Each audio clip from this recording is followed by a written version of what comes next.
Steve Irwin stung to death by a jellyfish. Nobody could have seen that one coming, right? Let me prove to you that it was a fated event and that astrology is in fact true with the death of Steve Irwin. Here's Steve's birth chart. Right away, we see his midheaven is on Pluto. Midheaven is like what you're known for in this world, your public reputation. Pluto, death. That is what he's mostly known for. That is so tightly conjunct that, like, if he was born 5 minutes later, this would not be at the same degree. And that midheaven Pluto is opposite Chiron, a wound in Pisces. Pisces rules the ocean. Okay, and both of them are making a triangle, which is a T-square to this lot of fortune. Lot of fortune is fated event. And that's in Gemini. Gemini is ruled by Mercury. This could show a few things. Gemini rules the lungs.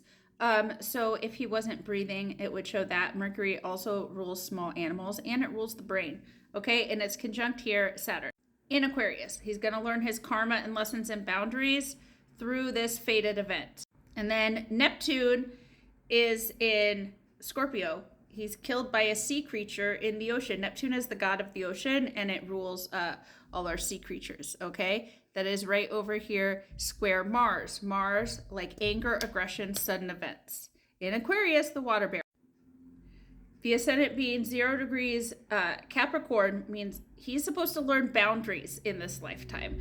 When you're at 0 degrees, like your soul is new to this lesson, he needed to know a lot about boundaries, okay? And that is square his independent spirit, meaning that his heart didn't want to follow boundaries. Like he wanted to learn and explore and jump out and do things. That was ruled by Aries, like sudden, like let's just go, go, go. Better to ask for forgiveness than permission kind of vibes. But that's not in this life. He was supposed to learn, no, actually it's better to ask permission.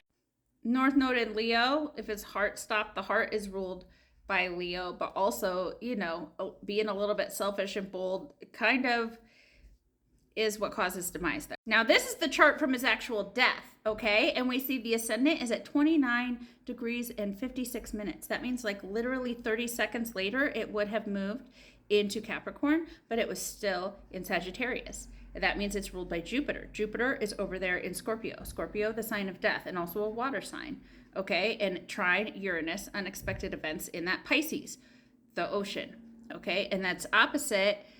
There was Mercury, Sun, like it wasn't in Cazimi anymore, but they were conjunct. Then we also have up here Mars conjunct South Node. So that Mars rules the heart.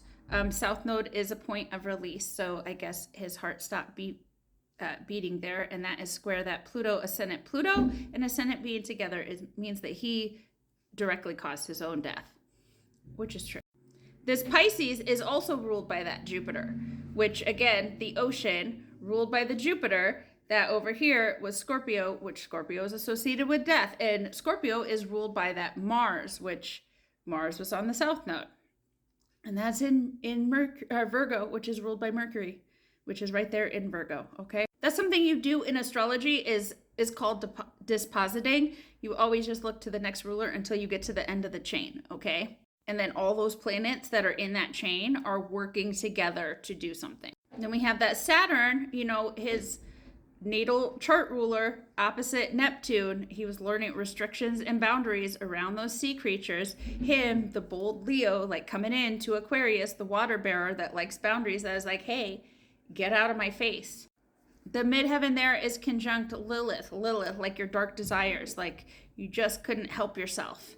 And that midheaven connected to the emotions, right? The moon, like he just could not help himself to get in there and try to learn and like be in control as a Capricorn and learn those boundaries real quick. His soul will have a better understanding of boundaries next time around. So if we overlay these two charts, that means the red is like the transits from the day he died on his birth chart, and Jupiter was directly on that natal Neptune, expanding that sea creature's reaction in Scorpio to attack back, connected to that Uranus, unexpected events, which is opposite that Mercury Sun. The self also rules the brain, and that Mercury Sun was right on that Pluto midheaven conjunction that is in his birth chart, you know, where he is the cause of his own death. The Pluto midheaven is connected over here to the vertex, and then the Lilith is over here connected to the lot of fortune. Both of those show like fated events, or like the vertex is like chance encounters. So Mercury must be showing small animals in this chart too, because Mercury is associated with small animals, but Neptune's usually sea creatures. But the Mercury with the vertex, that's like contact with a small animal. That transit Saturn was directly on his north node opposite Mars, which was, so he had Mars conjunct south node in his natal chart, and that the transit Saturn was opposite that on the north node. Saturn opposite Mars is the most common transit that we see in death charts, like sudden events coming up against karma or sudden events coming up against time restriction, because Saturn is also for like any kind of old age death, or like any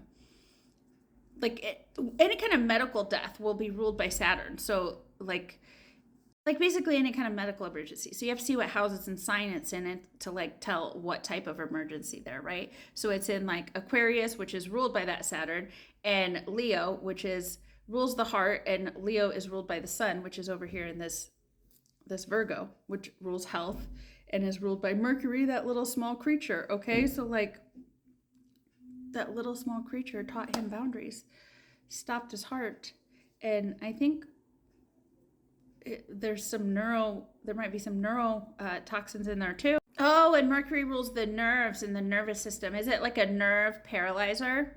Like, I don't know exactly what that poison does, but it's like heart and nerve stuff that it stops. I know that from the chart, not from knowing. Okay, again here, that Mercury Saturn is conjunct on the transit Chiron. So there's like that, Chiron is the wound. It's on that boundary and that restriction and that lesson you're learning with the small creatures to respect their space, and or they'll poison your brain.